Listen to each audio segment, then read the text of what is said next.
Hello, my name is Jason Nichols, and I decided to go ahead and do the Unit 3 presentation again on the Freedom from Hunger Foundation. Their goal is to, I'll go over their mission statement here. Their mission of Freedom from Hunger brings innovative and sustainable self-help solutions to the fight against chronic hunger and poverty. Together with local partners, we equip families with resources that they need to build futures of health and hope and dignity. So I feel like they have a good mission statement, and I like what they're trying to do, and I think that they can maybe do a little bit better on some of their social media advertising and advocating. So for starters, if I was going to do a social media strategy for them, I would for starters try to use a few more of the infographics. I like this one that they had. It was, if the world were a village of 100 people, 15 would be overweight, 30 would always have enough to eat, 20 would be undernourished, and 50 don't have a reliable source of food and are hungry all the time, and 1 out of every 100 would be dying of starvation.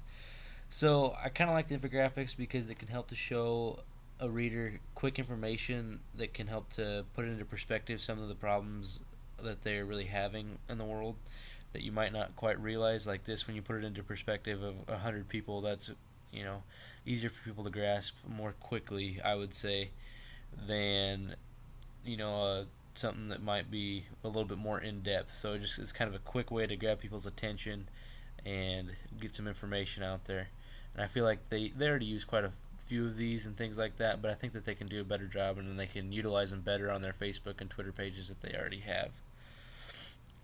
Next thing that I would want to do would be digital storytelling, and for this I got a YouTube video up here about the Freedom for Hunger um, walk that they did. So they are using some of this stuff already, but once again, I think that they can definitely do more and utilize it better. And like this, with the digital storytelling, you could use it to promote and make people more aware of events that are going on, and get a better turnout at the events, and hopefully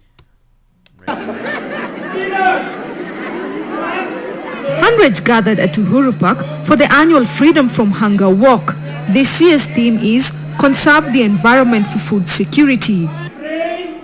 This year's walk is taking place at a time the country is experiencing one of the harshest droughts in recent times. Coupled with the effect of global food crises and the financial meltdown, food insecurity has become more severe in the country. The government responded quickly by importing more grain. The walk was attended by hundreds of people, including students, corporate organizations, government officials, and foreign diplomats. Freedom from Hunger Walk bid is aimed at raising social awareness of hunger among fellow countrymen. Your participation in this walk should remind all of us of the realities of hunger and help us to reflect on strategies needed to address hunger and malnutrition. Last year, the Kenya Freedom Hunger Council raised 10 million shillings. This year, they expect to raise more money, which will be used to address issues of food nutrition security at the district level.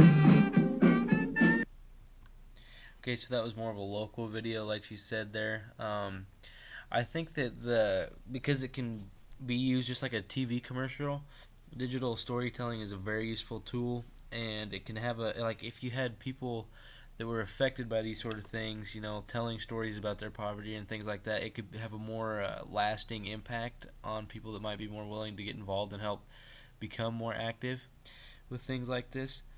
Also, I also like the photo voice. I feel like this method can be helpful by helping people to give a better image of how big this really issue is, and how it can actually be a lot closer to home than what people do think. Um, I do think that all of the digital strategies that we've been learning about here definitely have a place in any kind of advocacy you're trying to, start and make people more aware of things.